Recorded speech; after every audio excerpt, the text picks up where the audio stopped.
From the studio, who finally buckled and released the Snyder Cut, but are holding firm with David Ayer fans. No, we are not going down this road again. I don't care what happened on his submarine. Wait, what happened on his submarine? Comes the film that only exists because James Gunn made one too many pedo tweets for Disney. And DC swooped in like, come on home, Gunny boy, let the jizz jokes fly. It's like angels are splooching all over us.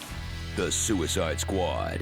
What is this movie? Some kind of Suicide Squad?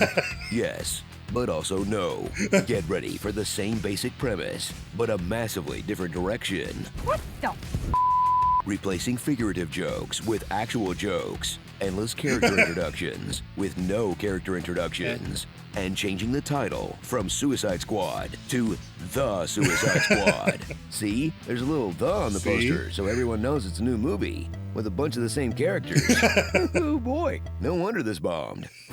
Welcome back, actors eager to wash the stank off their last outing as these characters, like Viola Davis, bringing way too much talent and pedigree to a film with Pete Davidson in it. Joel Kinnaman, who somehow makes you care about Rick Flag to the point where his death hits the hardest. I blame you, Katana. This is true. You were supposed to have his back. And of course, Margot Robbie in her third appearance as Harley Quinn, and third wildly different version of the character, going from stripper side piece to self-actualized badass to a twee romantic with a head full of flowers and birds who still manages to steal the film in a sequence full of torture, dead goons, and close-up foot stuff. Or as Tarantino calls it, Humana.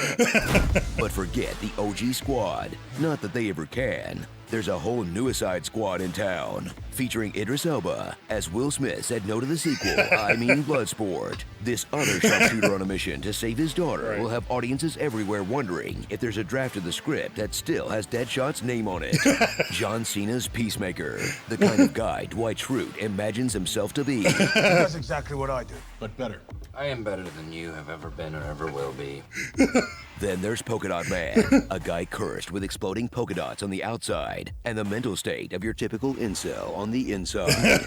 Ratcatcher 2, who gets dismissed as a lazy millennial. Millennials. But I'm pretty sure she just has mono. We're tired, Colonel. We need a rest.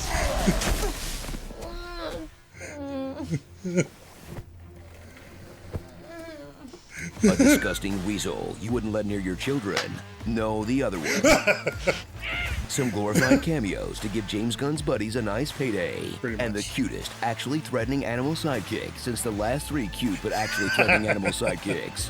Please, please, please give us behind the scenes of Stallone's VO sessions for this. I need it. New dumb friends. Follow this motley crew of outcasts I'd watch as it. they do an adorable version of the Bay of Pigs, featuring an extended massacre of freedom fighters played for laughs. That innocent man had his wiener out. Because when the USA has to do a good old-fashioned South American coup, love that scene, though. Amanda Waller won't hesitate to build a team with one crucial thing in common: traumatic parent stuff. My father's burdens became too heavy to carry. My old man, one day he just locked me in a crate for 24 hours, and it was full of starving rats. His father was a soldier who trained his son how to kill from the moment he was born. My mother was a scientist at Star Labs, and she was obsessed with turning me and my brothers and sisters into superheroes. She infected me.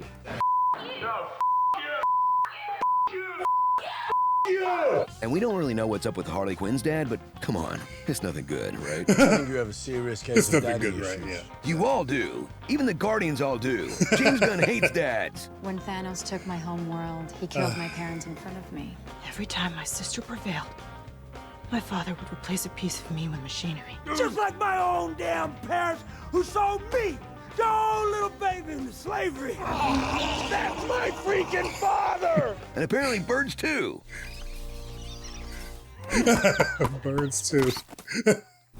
So strap in for a chaotic good time with a little bit of everything. Yep. Hilarious violence. That was a funny part. This. A Gen Xer's greatest hits mixtape. Chapter headings that make you say, ooh. Disgusting animals that make you say, oh. And a finale where rats eat a giant eyeball that doesn't make you say, Come on, people, see this movie. Why couldn't they have just called it Suicide Squad? We're sorry, and we promise we did better this time. Something, let us know. Well, if it isn't Rickman, the guy who can flag anything, I'm going to become the poker. Will Smith. Why are you showing a blank screen? There's nothing. Oh, I get it. Rocky, shark, Come on, everybody. Ratatouille. Color me bad. The dick of it. A Starro is born. Saturday Night Dies. I'm Mary Pop.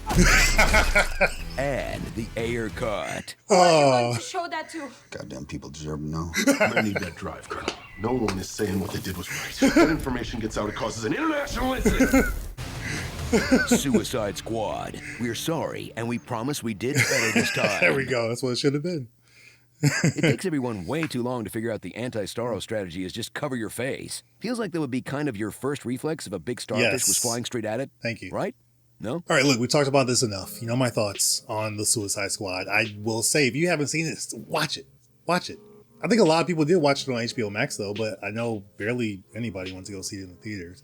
And I get it. The first one was like, and then they're going to come out with another one that has pretty much the same name. You're like, you're not going to trick me 2 times.